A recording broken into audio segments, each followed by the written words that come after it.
साचन की कदर न झूठन के सत्कार और लेके काऊ को देत न बस कहीं होशियार। ये हो रहा है कलयुग में। और साह को बतावे चोर चोर बने साहूकार और अच्छने लगावे दोष बेईमान बदकार। आज इस कलयुग में सबसे ज्यादा बैलू भगत किन की ये बताऊं? झूठन की और पूठन की सबसे ज्यादा वैल्यू है। क्योंकि कलयुग में धर्म पर चलने वाले का कोई सम्मान नहीं कर रहा। झूठ बोलने वाला हो, गप्पे लड़ाने वाला हो, चार जाकी चार बाकी इधर उधर की मिला के जो कह रहा है अपना सिस्टम बनाए रखा है वो बढ़िया आदमी। और जो धर्म पे चल रहा है लोग उसका सम्मान नहीं कर रहे। एक विद्वान ये कह रहा है इस कलयुग के बारे में कि आगे वो समय आने वाला है, कि आगे वो समय आ रहा है बेड़ियां न कोई जानेगा, बल आएगी पाखंडों की और धर्म न कोई मानेगा।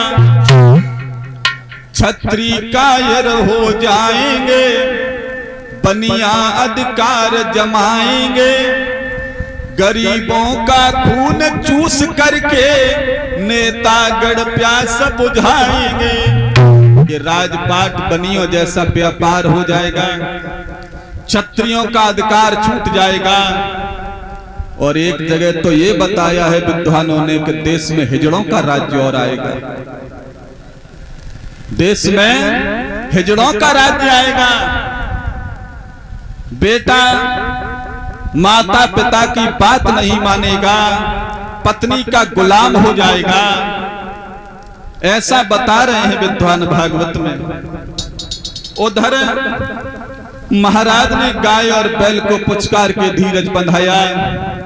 वो अपने धाम को वापस चले गए। महाराज परीक्षित लौट करके माता बहनों दिल्ली में जब वापस गए हैं, उन्होंने अपने राजकोष का जब निरीक्षण किया तो उस निरीक्षण में उन्हें क्या मिला? एक सोने का मुकुट मिल गया।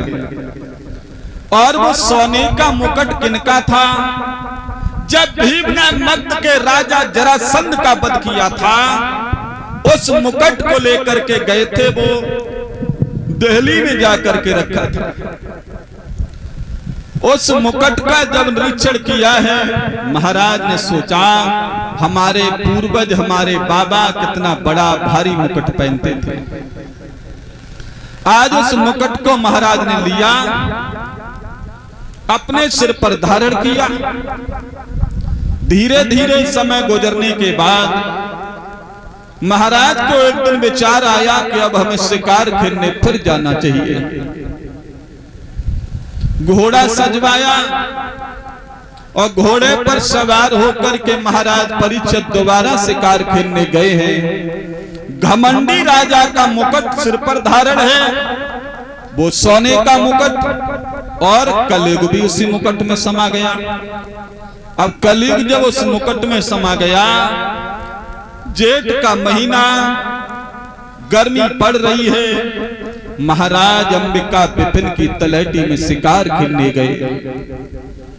महाराज जब शिकार खेलने गए हैं, महाराज को प्यास लगने लगी। जब प्यास लगने लगी, परीक्षित ने सोचा अब इस वन में हमें कहीं पानी मिल जाए तो हमारा जीवन बच जाए, क्योंकि प्यास से महाराज भी व्याकुल है, उनका घोड़ा भी बेचैन होने लगा। आगे बढ़ के देखा तो एक लोमस ऋषि का आश्रम था। लोमस ऋषि भगवान के भजन में लीन है। महाराज परीक्षित उनके झोपड़ी पर पहुंच गए। उन्होंने समझा कि झोपड़ी वाले महात्मा ने मुझे देख करके आंखें बंद कर ली। सोचने लगे मैं कुरूप नहीं हूं, काना नहीं हूं, निसंतानहीन भी नहीं हूं, धर्म के विपरीत हमारा कोई बुरा आचरण भी नहीं है। और झोपड़ी वाले इस महात्मा ने तो हमारी ओर देखना भी नहीं चाहा, पानी नहीं पिलाता, मना कर देता, लेकिन कम से कम हमसे 2 मिनट बात तो कर लेता।